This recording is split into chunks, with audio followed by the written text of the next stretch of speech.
बिस्मिल्लाहिर्रहमानिर्रहीम, अस्सलामुअलैकुम। आप देख रहे हैं खबरगाम और मैं हूं आपकी होस्ट फरजाना सिद्दीक। नाज़रीन, आज एक बार फिर से हमारे अपने डॉक्टर मोहम्मद अरशद साहब हमारे साथ स्टूडियोज़ में मौजूद हैं। इनकी अहम आरा के हवाले से हम आपको भी आगाह करेंगे। बहुत से ऐसे मौज़ूआत होते हैं जिन पर हम इनकी आरा लेते हैं जो आपको वक्ती तौर पर तो मुख्तलिफ लगती हैं, लेकिन आने वाला वक्त जो होता है बता देता है कि डॉक्टर साहब की राय कितनी अहम थी। इसी हवाले से आज एक बार फिर हमने उनको ज़हमत दी है अपने स्टूडियोज़ में और हम उनसे मज़ीद भी जो है डिस्कशन करेंगे। हम डॉक्टर साहब को अपने स्टूडियोज़ में वेलकम कहते हैं। अस्सलाम वालेकुम डॉक्टर साहब। वालेकुम सलाम सर, कैसे हैं आप? जी अल्हम्दुलिल्लाह, थैंक यू वेरी मच, बहुत शुक्रिया। डॉक्टर साहब, सबसे पहले बहुत शुक्रिया, आप अपना कीमती वक्त निकालते हैं और नाज़रीन को अपनी अहम आरा से जो है वो ज़रूर वो मुस्तफ़ीद करते हैं। हम आज भी बहुत सी ऐसे मामलात हैं, बहुत सी ऐसी ख़बरें हैं जो आपके साथ डिस्कस करने जाएंगे। डॉक्टर साहब, हम आपसे गुफ्तगू के दौरान अक्सर देखते हैं कि मुख्तलिफ कौमी और बैनुल अक़वामी जो उमूर हैं उन पर आपकी जो राय होती है वो आम लोगों से बहुत मुख्तलिफ होती है, जिन पर बहुत से लोग जो हैं वो हैरानकुन जो है वो इजहार राय भी करते हैं कि ऐसे कैसे हो सकता है, लेकिन बहुत जो देखा जाए कि कुछ देर बाद आपके अंदाजे बिल्कुल दुरुस्त साबित होते हैं। तो इस हवाले से मैं आपसे पूछना चाहूँगी कि अफ़गानिस्तान इस वक्त जो वहाँ पर जारी सूरत हाल है उस पर आपके क्या ख़यालात हैं, क्या तहफ़्फ़ुज़ात हैं और क्या ख़दशात हैं? जी thank you very much Farzana. बात यह कि जो होता है ना हालात और वाक़यात का और जायज़ा लेना, ये ज़रूरी होता है कि आपका जो है ना तवज्जो वो मल्टीपल साइड पे होनी चाहिए। आपको हर एक्सपेक्टेशन जो है ना हर वाक़े में वो अपने ज़हन में रखनी चाहिए। वन साइडेड नहीं होना चाहिए कि यही होना है, यही होना है, यही होना है। डॉक्टर साहब, हम आपसे गुफ्तगू के दौरान अक्सर देखते हैं कि मुख्तलिफ कौमी और बैनुल अक़वामी उमूर पर आप आम लोगों से बहुत मुख्तलिफ राय रखते हैं, जिस पर कि वक्ती तौर पर लोग बहुत हैरान कन जो होगा वो नज़रियात भी देते हैं, राय भी देते हैं, लेकिन कुछ अरसे बाद वो जो अंदाज़े हैं आपके अक्सर बेशतर बिल्कुल ठीक भी साबित होते हैं। आज आपसे बात करने जाऊँगी मैं अफ़गानिस्तान के हवाले से। तो इस वक्त अफ़गानिस्तान में जारी जो सूरत हाल है उस हवाले से आपके क्या ख़यालात हैं, क्या ख़दशात हैं और क्या तवक्कुआत रखते हैं आप? जी थैंक यू फरजाना। बात यह कि जहाँ तक ताल्लुक़ है ना आपकी इस बात का कि मेरे जो नज़रियात होते हैं या तवक्कुआत वो काफ़ी आपको मुख्तलिफ लगते होते हैं। उसकी वजह ये होती है कि कोई भी टॉपिक जो है ना जब आपने उसके ऊपर अपनी राय बनानी है ना तो उस टॉपिक पे आपको एक हिस्टोरिकल जो है ना उसकी हिस्टोरिकल बैकग्राउंड का इल्म ज़रूर होना चाहिए। और जितना ज़्यादा आप उसकी हिस्ट्री को ज़हन में रखेंगे, इल्म रखेंगे, उतनी ही आप बेहतर राय जो है ना बनाने में कामयाब होंगे। अच्छा, हमारे अनफॉर्चुनेटली ये होता है कि मोस्टली जो होता है ना मेन स्ट्रीम मीडिया पर भी और सोशल मीडिया पर तो बहुत ही ज़्यादा ना ये है कि वो एक ही जो होता है ना यूनी साइडेड हो के ना एक ही चीज़ को पकड़ लेते हैं और महीनों हफ्तों उसी को ना वो they keep on repeating without any logic. अब देखें कई हमारे फील्ड के लोग हैं, मीडिया के लोग हैं, उन्होंने आपने भी देखा होगा कि पिछले कोई 8-10 हफ्ते से वो इस तरह का इम्प्रेशन बना रहे हैं कि जैसे जो है ना अफ़गानिस्तान में जो है ना तालिबान जो हैं ये तो कोई पूरा जो है ना सेंट्रल एशियन स्टेट्स को फतह करने जा रहे हैं। ताजिकिस्तान पहुंच गए हैं, ताजिकिस्तान पर थोड़े दिनों की बात रह गई है और वो सारी कोई इस्लामिक स्टेट बनने जा रही है। ऐसा नहीं होता, ये सारा जो है वो फतह हो जाएंगे। जी फतह हो जाए, इस तरह नहीं होता। अभी तो मैं समझता हूँ कि इस वक्त देखें ये जो तालिबान जो है ना इस वक्त हमें इनकी हिस्ट्री पे भी जाना चाहिए। मेरा अपना व्यू ये है कि ये तालिबान और जो मुल्ला उमर वाले तालिबान थे ये वो नहीं है, हालात भी वो नहीं हैं और ये लोग भी वैसे नहीं हैं। देखिए कुछ चीज़ें बुनियादी से होती हैं। देखो मुल्ला उमर की जो सिंपलिसिटी है ना उसको पहुंचना जो है ना वो सबसे पहला मैं समझता हूँ स्टेप है अगर मुल्ला उमर और उस जैसे तालिबान बनना है आपने। तो अब मैं इनके पुर तनकीद नहीं कर रहा, लेकिन आप मेरी इस चीज़ को इवेल्यूएट कर लें कि मुल्ला उमर की पगड़ी के सलवटें नहीं गिनी जाती थी, उसके कुर्ते की सलवटें नहीं गिनी जाती थी। और कंपेयर कर लें आप, मैं किसी को तनकीद नहीं करता। एक चीज़। दूसरी बात इसमें ये है कि मैं इसमें ये नहीं कि मैं पेसिमिस्टिक, मैं रियलिस्टिक होता हूँ। देखिए इसमें रियलिस्टिक बात ये है कि अब तासर हमारे जो सादा लोग अवाम है ना उनको ये दिया जा रहा है कि जैसे तालिबान ने अमेरिका को मार भगाया यहाँ से। बिल्कुल ऐसा ही है। इस वक्त सारा का सारा जो इम्प्रेशन देखा जाए वो सबके ऊपर यही जा रहा है कि तालिबान ने उनको भगाया है। देखिए बात ये है कि 20 साल वो अपनी मर्जी से रहे हैं, मर्ज़ी से रहे हैं, मर्ज़ी से गए हैं।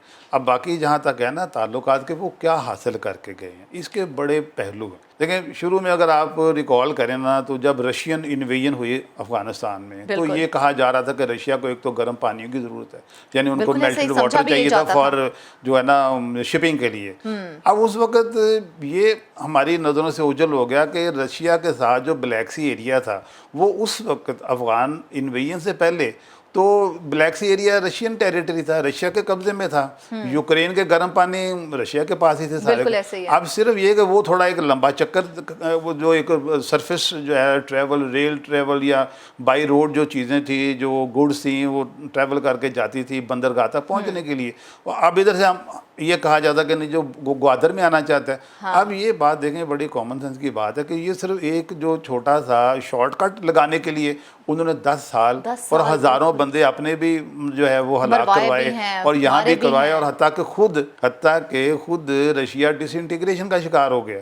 तो बात कुछ और होती है। बात यह है कि वो सिर्फ गर्म पानियों का मसला नहीं था, मसले और थे। डॉक्टर साहब, अगर ये मसला भी नहीं था, गर्म पानियों का मसला भी नहीं था, तो आखिर मसला क्या था जो उसने अपने 10 साल गंवाए हैं? आप जरा उसके आगे है ना, देखें, वो रशिया तो हो गया, वो थक गया, हार गया, जैसे भी हो, डिसइंटीग्रेट हो गया, could not survive that war, financially भी, फिजिकली भी, आर्मी के पॉइंट ऑफ व्यू से भी। और एक और बड़ा मसला उस वक्त रशिया का था, रशिया में फूड शॉर्टेज थी उस वक्त, जो कि इस वक्त नहीं है। वो फिर रशिया ने उस वक्त देखा कि फूड जो है ना, उसके ऊपर अपनी जो खुद कफालत है ना, वो उसको उन्होंने कंसंट्रेट किया, जो अब उन्होंने कर लिया हुआ। अब इसके बाद आप आ जाए अमेरिका का। अब अमेरिका को ना तो गर्म पानी वाला मामला था। अब हालांकि अमेरिका के बारे में ये कहा जाता रहा है शुरू से कि इन्होंने भी ताजिकिस्तान, सेंट्रल एशियन स्टेट का जो बड़ा रिफाइंड नेचुरल क्रूड ऑयल है ना, वो इन्होंने पाइपलाइन बिछानी है।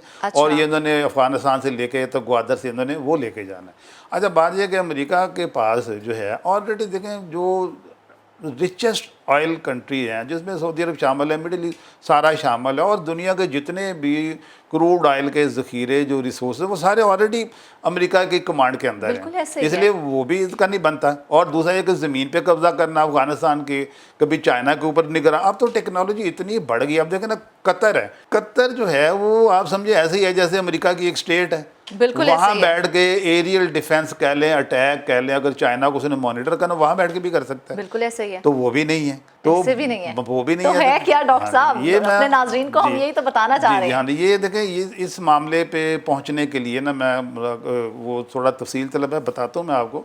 मतलब वो इन चारों में से कोई चीज़ भी नहीं थी। अच्छा, और अब चाइना जो दिलचस्पी ले रहा है, चाइना बल्कि रशिया दोबारा इंटरेस्ट ले रहा है चाइना के साथ शामिल होके।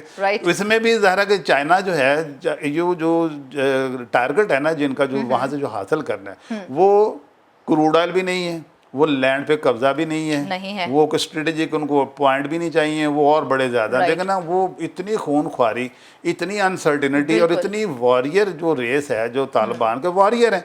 देखें, वो अपना रिलीजियस पॉइंट ऑफ व्यू से कहते हैं ठीक है जी, और हर एक का हक है कि अपने मुल्क में किसी को ना आने दें, और उनको ये भी पता है कि ये कितने ज़बरदस्त रिटेलिएटर हैं। तो क्या ज़रूरत पड़ी है इतनी खौफ, इतनी जो है ना फुल ऑफ रिस्क जगह पे आके ये एक्सपीडिशन करने की? तो वजह अंदर से कुछ और है। अच्छा, तो ये वजह जो है ये किस से रिलेटेड है कि आखिर इतना टाइम पीरियड जो है उन्होंने यहाँ पर वेस्ट भी किया है? एक और चीज़ डॉक्टर साहब जो मैं आपके मुंह से अभी कुछ अरसा तक, मैं 2-3 दिन पहले मैंने आपसे सुनी है, वो कि आपने एक नई टर्म यूज़ की है, REE। ये टर्म क्या है? ये इस्तिलाह तो हमारे लिए बिल्कुल नहीं है, हमारे नाज़रीन के लिए भी बिलाशुबा नहीं होगी, तो इस हवाले से आप बताएं कि ये क्या है और किस लिए इस्तेमाल होती है? अच्छा कि आपने मुझे इंटरसेप्ट कर दिया, मैं एक्चुअली यही आपको बताने लगा था कि असल जो टारगेट है ना, ये है रेयर अर्थ एलिमेंट। ये वो हैं जिसको आमतौर पे रेयर प्रेशियस मेटल भी कहते हैं, रेयर मेटल्स भी कहते हैं। अब इसमें वो चीज़ें हैं जिनकी अभी तक दुनिया को बहुत ज़्यादा जो है ना अवेलेबिलिटी बड़ी कम है, और इन धातों की, इन मिनरल्स की, इन मेटल्स की जो यूजेज है, इसकी जो प्रॉपर्टीज़ हैं, इसकी जो केमिकल प्रॉपर्टीज़ हैं, वो अगर आप देखें, हमारे नाज़रीन सुनेंगे ना हैरान हो जाएंगे।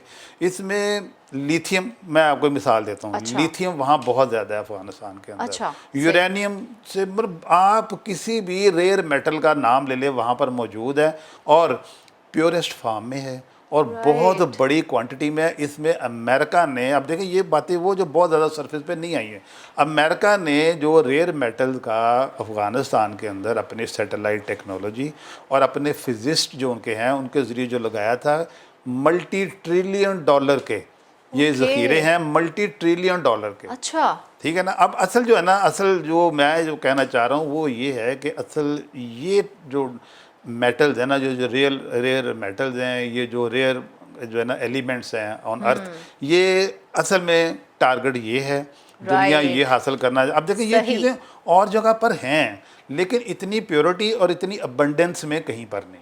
مطلب پیورسٹ فارم جو ہے وہ افغانستان میں پائی جاتی ہے، اور آپ کے کہنے کا مطلب یہ ہے کہ 10 سال جو امریکہ نے گنوائے ہیں وہ اصل میں گنوائے نہیں ہیں، اس نے وہ چیز حاصل کر لی ہے جو وہ حاصل کرنے کے لیے افغانستان میں انٹر ہوا تھا. میں آپ کو اس کا ایک اور اس کی دیتا ہوں نا، ایک جو اس کا ایک آرگومنٹ ہے میرا، اور اس کا بلکہ پروو ہے، آن ریکارڈ ہے یہ. آپ یہ دیکھیں کہ تورا بورا کی کارپیٹ بامبنگ ابھی ہم نہیں بھولے، بہت زیادہ کی. اس میں ہمیں یہ پتہ ہے کہ اس میں امریکہ نے ڈپلیٹڈ یورینیم بھی استعمال کی تھی، DU لکھتے ہیں عام طور پہ اس کو. اچھا اس کے علاوہ پھر جو آفٹر نیوکلیئر بام سب سے بڑا جو تباہ کن بام ہے، مدر آف آل بام اسے کہتے تھے، MOB لکھا تھا، وہ بھی انہوں نے افغانستان میں مارا. اچھا یہ تو ہو گیا. چلو اب ہم اگر کہیں نا کہ یہ صرف ایک جنگ تھی، جنگ میں ہر ملک اپنی اپنی اسٹریٹجی کے مطابق جو ہے نا ہتھیار استعمال کرتا ہے، بمبارڈمنٹ کرتا ہے، گراؤنڈ اٹیک کرتا ہے. لیکن توجہ طلب بات یہ ہے کہ جب بھی یہ والے اتنی ایکسٹینسو بمبنگ کی نا افغانستان میں، اس کے بعد امریکن فزسٹ وہاں پر آتے رہے ہیں.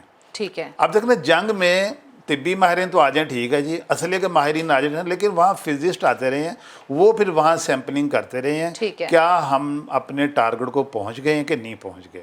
اب میرا جو ذاتی خیال ہے نا، اور یہ چیزیں ہو سکتا ہے it may take couple of years to come on surface completely. میرا خیال یہ ہے کہ امریکہ نے جتنا وہاں سے اپنی مرضی کے target rare metals, rare element لے کے جانا چاہتا تھا، میرا ذاتی خیال ہے وہ لے کے جا چکا ہوا ہے. یا کم از کم آپ یہ کہہ سکتے ہیں کہ اب مزید وہ لینا چاہتا نہیں تھا. اب ان کے ڈیمیجز زیادہ بڑھ گئے تھے، انہوں نے کہا ٹھیک ہے جی اتنا ہم نے لے لیا ہے، فی الحال اس ایپیسوڈ میں اتنا کافی ہے، باقی بعد میں دیکھیں گے. یہ اس میں ڈاکٹر صاحب جیسے آپ نے کہا کہ امریکہ as they got what they want, تو ان کو وہ مل گیا ہے، تو پاکستان آپ کے خیال میں اس وقت کس پوزیشن میں ہے؟ جی فرزانہ، اس میں پاکستان کو پہلے سے کئی گنا زیادہ احتیاط کا مظاہرہ کرنا پڑے گا، اپنی انٹیلیجنس ایجنسیوں کو مزید فعال کرنا پڑے گا، اپنے پولیٹیکل اور ریلیجس سارے کے سارے جتنے ٹولز، جتنے ایلیمنٹ، جتنے فیکٹرز ہیں پاکستان کے، اس کو پہلے سے کئی گنا زیادہ دانش مندی، تدبر اور ٹھنڈے دل و دماغ کے ساتھ اپلائی کرنا پڑے گا. کوئی بھی جلد بازی جو ہے نا وہ ہمارے لیے کوئی بہت بڑے مسئلے کا باعث بن سکتی ہے. ٹھیک ہے، بہت شکریہ ڈاکٹر صاحب. ناظرین، ڈاکٹر صاحب کی اوپینین، ڈاکٹر صاحب کی رائے ہمارے پاس آ گئی ہے. بلا شبہ وقتی طور پر ہمیں یہ حیران کن ضرور لگتی ہے، مختلف ضرور ہوتی ہے، لیکن آنے والا وقت جو ہے وہ ثابت کر دیتا ہے کہ ڈاکٹر صاحب کی جو رائے ہے وہ بالکل درست ہے. ڈاکٹر صاحب نے اپنا قیمتی وقت ہمیں دیا، اس کے لیے ڈاکٹر صاحب آپ کا بہت بہت شکریہ. ناظرین، اس کے ساتھ ہی مجھے دیجیے اجازت. اللہ حافظ.